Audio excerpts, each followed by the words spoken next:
how long have you been at KCBD? I've been at News Channel 11 for 18 years. But you haven't always been an anchor. You've done a lot of jobs here. Where did you start? I started when I was 20 years old running cameras, in-studio cameras for Karen and Abner, and slowly worked my way up from cameras in the studio to going into the control room. I did computer graphics and audio. The only thing I didn't do in the control room was direct. I was never a director.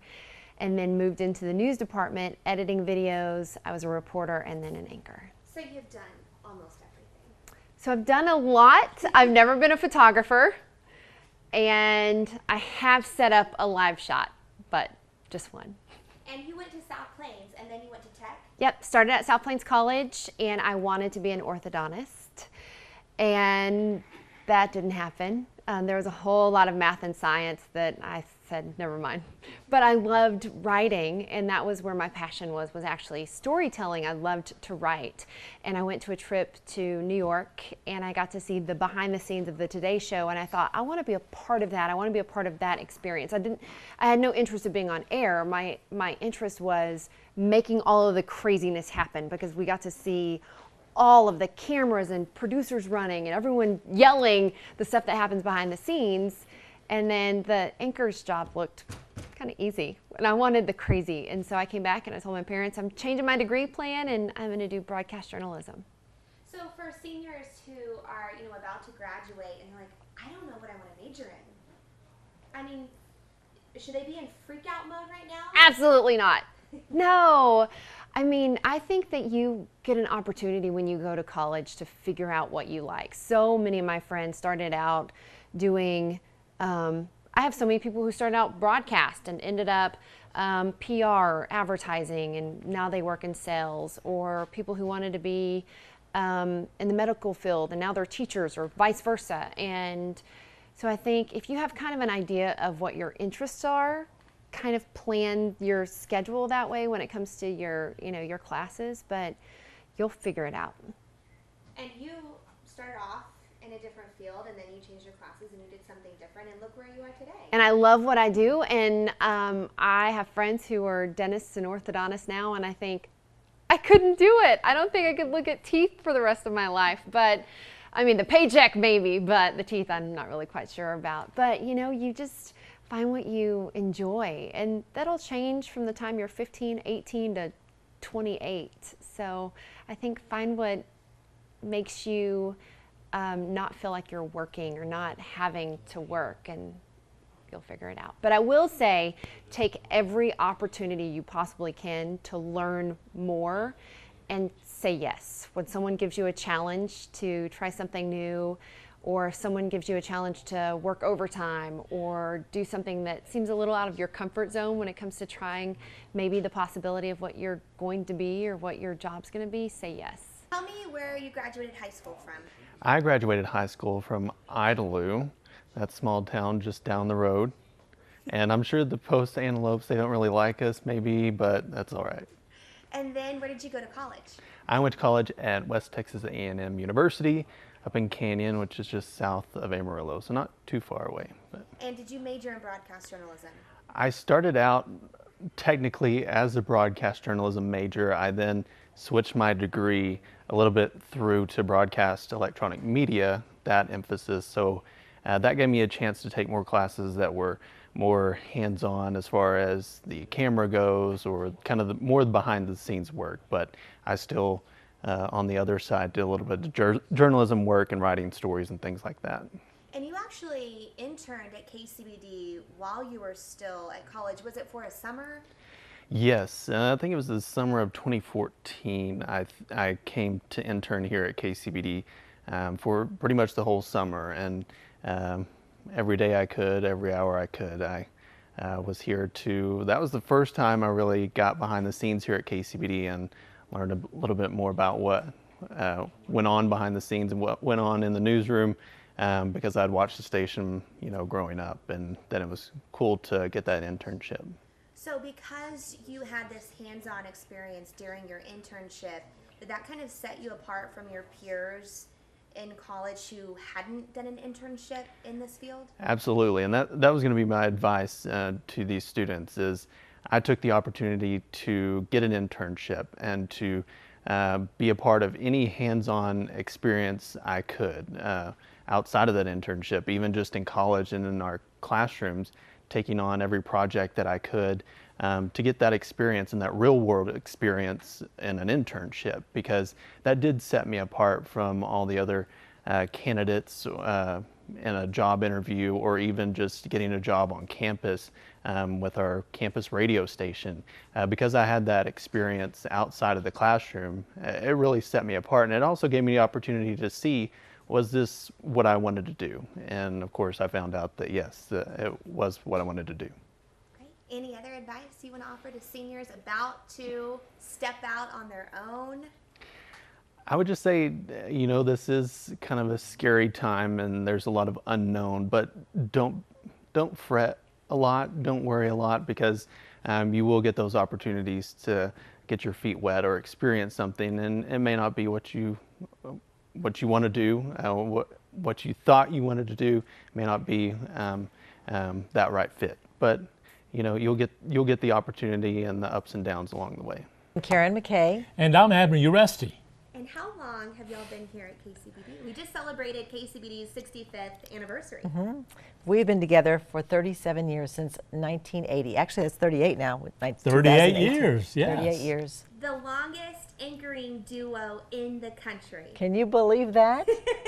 We are. And you're the best of friends, too. Yes. We are. We're good We are. friends. So did you know in high school what you wanted to do? I had no idea. You? Well, I knew what I wanted to do, but it wasn't this. What did you think you wanted I to thought do? I was going to write scripts for children's television. So I was going to go into children's, you know, the Muppets and that sort of thing. But really, you know, reading news is telling stories. So it's kind of the same avenue. It's just in a newsroom, and I ended up in a different place doing the same thing, sort of. And with the Children's Miracle Network. Oh, sure, lots of stories. Right. That's what I love, is telling stories. So I'm really doing what I always wanted to do. I just never thought I would be in front of a camera doing it. You know, I say that to graduating students because I want them to understand that you don't have to have a plan right there when you graduate. You know, so some of us, it takes a little longer to figure out what we want to do, and that's okay. Words of advice. I know there's probably a lot of stress if people haven't decided if they're going to go to college or which college to go to. You know, they're graduating soon, so maybe they have figured that out, and there's still some fears there. But just a lot of, you know, it's a time of transition. Advice on how to handle that. And you both have children who have gone through transitions recently.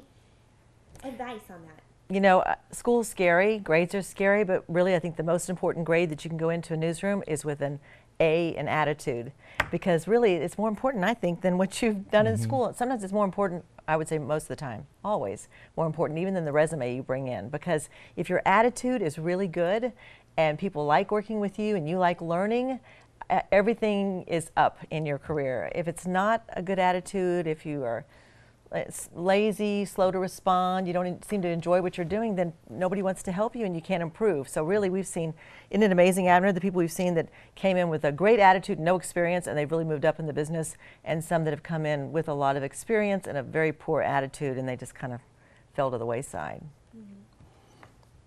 First of all, I love telling kids how to live the rest of their lives, so thank you for this opportunity. I have 3 pieces of advice for them. Number one, and it's quick. Number one, don't be afraid to get out of your comfort zone.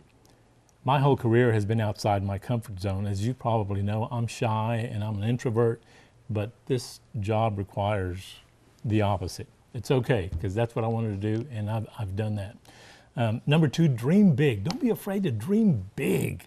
I mean, even, you know, you've told your story about your dad and H. Ross Perot, and H. Ross Perot asked him, how much do you want to make? And your dad mentioned a number, and he was like, no, I'm talking about a lot more, you know. So don't be afraid to dream big. And number 3, this is the most important one, surround yourself with people who will root for your success. And you know who those people are, and there's some people, they may even be close to you, who don't root for your success, who don't want you to be successful for whatever reason.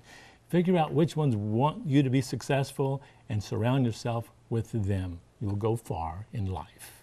I feel like I just signed a yearbook. I know, I was going to ask you a few more questions, but I think you answered everything. And thank your mom and dad, because they have invested so much time, money, and love in you and your career.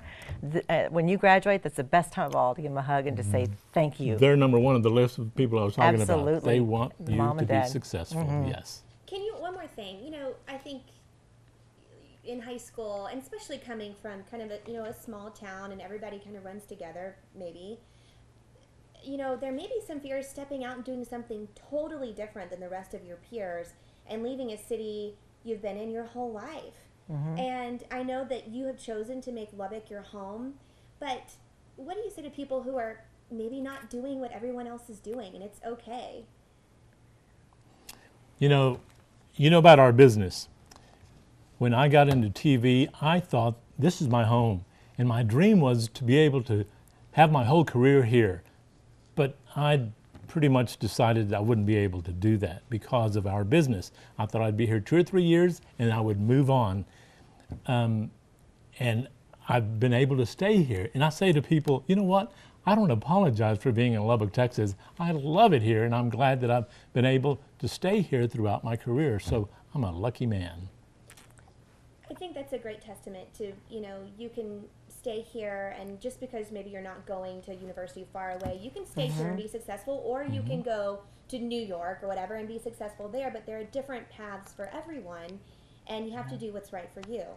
My plan was to go on back to Dallas or some other part of Texas with my husband, and as it turned out, you know, when you're married, you work together, and his job opportunity wasn't there when mine was, and so we ended up staying and have been so grateful. It didn't take long. As soon as we had children, we were glad we were here, and we really never even thought about leaving again because we realized this is where we wanted to raise our children. And sometimes it's a lot more than just going to a bigger market and making a lot more money in whatever your business, because sometimes it's about family and where you want to raise your children and have you know, their ideals and other people influencing them. For us, babysitters, family, Abner's a godfather to both my kids. We wanted that influence, so we stayed here for many reasons and have never looked back and been so glad that we stayed in West Texas.